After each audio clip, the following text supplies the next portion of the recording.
சிவாய நம. சிவவாக்கை சித்தர் திருத்தாள் போட்டு போட்டு சிவாய நம. சிவா நாம நேத்திக்கு ஒரு பதிவு ஒன்று பார்த்தோம். என்னன்னா அது மந்திரம் தந்திரம் எந்திரம் அப்படிங்கிற விஷயத்தை நம்ம பார்த்தோம். மந்திரம்ங்கிறது மனதில் இருக்கக்கூடிய ஆற்றல், அதாவது வெறுமை நிலையிலிருந்து எழக்கூடிய ஆற்றல் மந்திரம். தந்திரம் அப்படிங்கிறது தன் அறிவினை பயன்படுத்தி முக்தி நிலை அடையக்கூடிய மார்க்கத்தை அறிவது தந்திரம். இந்த இரண்டையும் சேர்த்து எந்திரமான உடலில் செய்வித்து முக்தி நிலை அடைவது நிலைதான் இந்த மந்திரம் தந்திரம் எந்திரத்துக்கு உண்டான விளக்கம். இப்போ திருமூலர் பார்த்தீங்கன்னா நமக்கு திருமந்திரத்தை கொடுத்துருக்காரு. அப்போ அந்த திருமந்திரத்தில் உள்ள சூட்சமம் என்னங்கிறத பார்க்கணும். இந்த திருமந்திரத்தில் பார்த்தீங்கன்னா முதலாம் தந்திரம் இரண்டாம் தந்திரம் சொல்லிட்டு தந்திர நிலைகளை சொல்றாங்க. அந்த தந்திரத்து நிலையில் இருக்கக்கூடிய அத்தியாயங்கள் பார்த்தீங்கன்னா ஒவ்வொரு வழிமுறைகளாக இருக்குது. அடுத்தது பார்த்தீங்கன்னா அது இருக்கக்கூடிய செய்யுள்கள். அந்த செய்யுள்கள் என்னன்னா மந்திரம். ஆக தந்திரம் தன் அறிவினை பயன்படுத்தி மந்திரம் மனதினால் உண்டாகக்கூடிய மனதினால் எழக்கூடிய ஆற்றலை கொண்டு முக்தி நிலையை இந்த எந்திரமான உடலில் மூலம் செய்வித்து முக்தி நிலையை அடைய வேண்டும் என்ற தன்மையை திருமூலர் அதை அழகாக போதிக்கிறார். இப்போ இன்னைக்கு நம்ம என்ன பார்க்க போறோம்னா திருமந்திரத்தில் இருக்கக்கூடிய மூன்றாம் தந்திரத்தில் இருக்கக்கூடிய அட்டமா சித்தி அப்படிங்கிற அத்தியாயத்தில் 13ஆம் மந்திரத்தை நம்ம பார்க்கலாம். அந்த 13ஆம் தந்திரத்தில் இருக்கக்கூடிய மெய்ப்பொருள் விளக்கத்தை மட்டுமே நாம் இந்த பதிவில் பார்க்கலாம். ஏன்னா நாம் ஏன் ஒவ்வொரு பதிவிலையும் மெய்ப்பொருள் பற்றி நம்ம சொல்கிறோம் அப்படின்னா, மெய்ப்பொருள் மெய்யான நிலை கொண்டது, இந்த மாய தோற்றத்திலிருந்து அப்பாற்பட்ட விஷயத்தை தான் நம்ம இங்கே சொல்கிறோம். எல்லா சித்த பெருமக்களும் பார்த்தீங்கன்னா தங்களுடைய ஞானத்தால் மெய் வழியை அழகாக போதிக்கிறார். ஏனென்றால் மாயை கடந்த விஷயத்தில் தான் மெய்ப்பொருளான சிவப்பொருள் நிறைந்துள்ளது. அந்த மெய்ப்பொருளான சிவப்பொருளை அடைவதற்கு மனம் என்ற தன்மையை அடைய வேண்டும். இந்த மனம் என்ற தன்மை அடைவதற்கு பார்த்தீங்கன்னா ஒரு 4 விஷயம் தேவைப்படுது. அது பார்த்தீங்கன்னா அந்த கரணங்கள் சொல்லுவாங்க. அந்த கரணங்கள் எப்படி அப்படின்னு பார்த்தீங்கன்னா, நம்ம கீழிலிருந்து மேல் நோக்கி போகலாம். அகங்காரம், புத்தி, மனம், சித்தம், இந்த 4 நிலைகள் தான் அந்த கரணங்கள் சொல்லுவாங்க.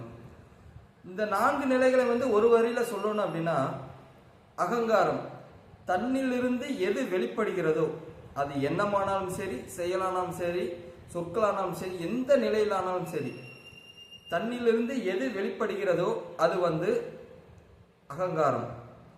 புத்தி அப்படிங்கிறது பார்த்தீங்கன்னா அது மாறக்கூடிய தன்மை. அந்த அகங்காரம் செய்யக்கூடிய நிலைகளை போதிப்பது புத்தி. அதுக்கடுத்து பார்த்தீங்கன்னா மனம்.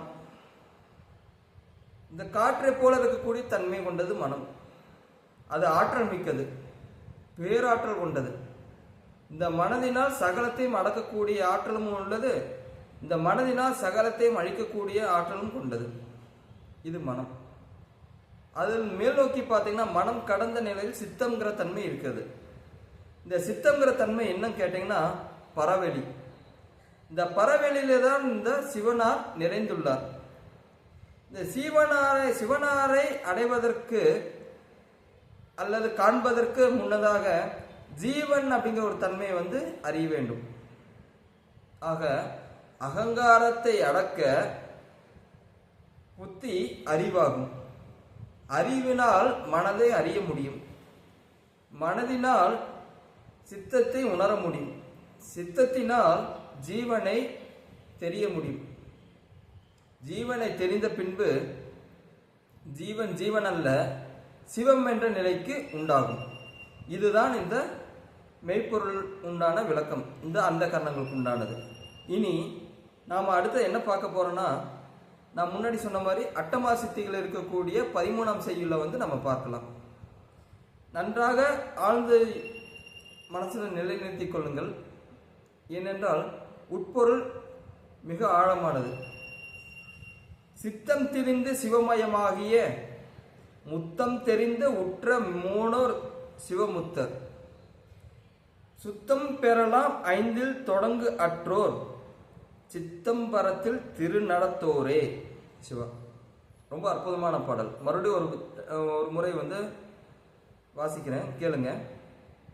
சித்தம் திரிந்து சிவமயம் ஆகிய, சித்தம் திரிந்து சிவமயம் ஆகிய முத்தம் தெரிந்து உற்ற மூனோர் சிவமுத்தர். முத்தம் தெரிந்து உற்ற மூனோர் சிவமுத்தர். சுத்தம் பெறலாம் ஐந்தில் தொடக்கு அற்றோர். சுத்தம் பெறலாம் ஐந்தில் தொடக்கு அற்றோர் சித்தம்பரத்தில் திருநடத்தோரே. சிவாய நம. சிவ சிவ. இது உள்ள விளக்கத்தை பார்க்கலாம். சித்தம் திரிந்து சிவமயம் ஆகிய, நான் முன்னாடி சொன்ன மாதிரி சித்தம் என்பது பரவெளி. இந்த பரவெளி பார்த்தீங்கன்னா வெறுமை நிறைந்தது, வெறுமையில் பேரொளி மிக்கது. அந்த வெறுமைக்குள் எந்த ஒரு சலனமும் அற்றது, எந்த ஒரு சலனமும் இல்லாதது. அப்பொழுது சித்தத்தில் திரிய வேண்டும் என்று கூறுகிறார் திருமூலர். சித்தத்தில் தெரிந்து சிவமயமாகிய, சிவமயம் அப்படின்னா இந்த பரவெளி எப்படி வெறுமை நிலையாய் இருக்கிறதோ அந்த வெறுமை நிலையை நாம் அடைய வேண்டும் என்ற தன்மையை போதிக்கிறார். சித்தம் திரிந்து சிவமயம் ஆகிய, முத்தம் தெரிந்து. முத்தம் அப்படிங்கிறது என்னன்னா முற்றம் அர்த்தம். முற்றம் அப்படிங்கிறது வெறுமைக்குள் இருக்கக்கூடிய சூட்சமத்தை தான் முத்தம் அப்படிங்கிறது. அது முற்றம். முற்றம்ங்கிற வார்த்தை தா போட்டு சொல்ல, ராங்கிற தன்மையை தாங்கிற தன்மையில நம்ம சொல்லலாம். முற்றம் தெரிந்து, அந்த சூட்சமம் பரவெளியில் இருக்கக்கூடிய சூட்சமத்தை தெரிந்து உற்ற மூனோர். மூனோர்னா மௌனின்னு அர்த்தம். அந்த மௌனம் அதாவது வெறுமையோடு வெறுமையாய் தன்னில் உண்டாகும் பொழுது அவர் சிவமுக்தர் ஆவார். சிவமுக்தர் அப்படின்னா சிவத்துக்குள் அடங்கக்கூடிய ஆற்றலை கொண்டவர் அப்படிங்கிறது தான் சிவமுக்தர் அப்படிங்கிறது அர்த்தம். முத்தம் தெரிந்த உற்ற மூனோர் சிவமுக்தர். சுத்தம் பெறலாம் ஐந்தில் தொடக்கு அற்றோர். எப்படி இந்த நிலை எப்படி அடைய வேண்டும், அதாவது சித்தத்துக்குள் எப்படி திரிய வேண்டும், முத்தம் அதாவது முற்ற சித்தத்தில் உள்ள பரவெளியில் உள்ள சூட்சமத்தை எப்படி தெரிந்து கொள்ள வேண்டும் என்றால் நாம் சுத்தம் இருத்தல் வேண்டும். சுத்தமாய் இருத்தல் என்பது நாம் உடல் குளித்து வாசனை திரவியங்களாம் பூசி அந்த நிலையில சுத்தம். ஐம்புலன்கள், ஐம்புலன்கள், புலன்கள் என்றாலே இச்சையில் தொடங்குகிறது, இச்சையை தொடக்குகிறது, இச்சையில் வளர்கிறது ஐம்புலன்கள். அந்த ஐம்புலன்கள் இச்சையில், அதாவது இச்சையை கொண்ட ஐம்புலன்கள் தொடக்கு நிறைந்தது. அதாவது ஒவ்வொன்று சொல்லுவாங்க, தொடக்கு இந்த வீட்டில் இருந்து தொடக்க ஆயிடுச்சு அப்படின்னு சில விஷயங்கள் சொல்லுவாங்க. அதாவது இந்த என்ன சொல்ற, ஒரு குழந்தை பிறந்த வீட்டில் ஏனாலும் சரி, இறப்பு நிகழ்ந்த வீட்டில் ஏனாலும் சரி, இது தொடக்குள்ளது அப்படின்னு சொல்லுவாங்க இல்லையா. அதாவது என்னன்னு கேட்டீங்கன்னா தூய்மை அசுத்தம். அப்போ இந்த ஐம்புலனில் இருக்கக்கூடிய அசுத்தத்தை கலைந்து சுத்த நிலை பெற்றோருக்கு சித்தம்பரத்தில் திருநடத்தோரே அப்படிங்கிறார். அப்படி என்றால் சித்தத்தில், சித்தம்பரத்தில், சித்தம்பரத்தில் பரவெளியில் திருநடத்தோரே, அதாவது ஐம்புலனில் நிறைந்துள்ள அசுத்தத்தை கலைந்தவர்க்கு சித்தம்பரத்தில் பரவெளியில் திரிந்து சிவமயம் ஆகி பரவெளியில் உள்ள சூட்சமத்தை உணர்ந்து அதனை அறிந்தவர்க்கு, அறிந்த மௌனியாய் நின்ற வெறுமையில் நிறைந்து வெறுமையில் வெறுமையாய் நிறைந்தவர்க்கு சிவமுக்தி நிலை உண்டாகும் அப்படிங்கிற தன்மையை வந்து மிக அழகாய் இந்த மந்திரத்தில் கூறுகிறார் திருமூல நாயனார். சிவாய நம. சிவவாக்கிய சித்த திருத்தாள் போற்றி போற்றி. சிவாய நம. சிவ சிவா.